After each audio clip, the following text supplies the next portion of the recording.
এই বসে বসে শর্ত যাচ্ছি যাবো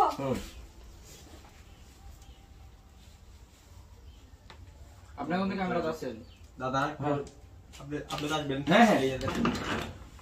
রেডি 3 2 0 আমি বসে তারপরে তো মোবাইলটা দিই তাহলে ভালো হবে কি তাই না আমি যখন এই যে ওখানে বসলাম তখনই ঘুরলো হ্যাঁ ঘোরার পর আমি বালিশটা ঠিক করি মোবাইলটা দিই তারপরে আমি বালিশটা ঠিক করে জায়গায় যাই তাহলে ভালো লাগবে তাই না ঠিক আছে ওকে হ্যাঁ গেলাম রেডি 3 2 0 অ্যাকশন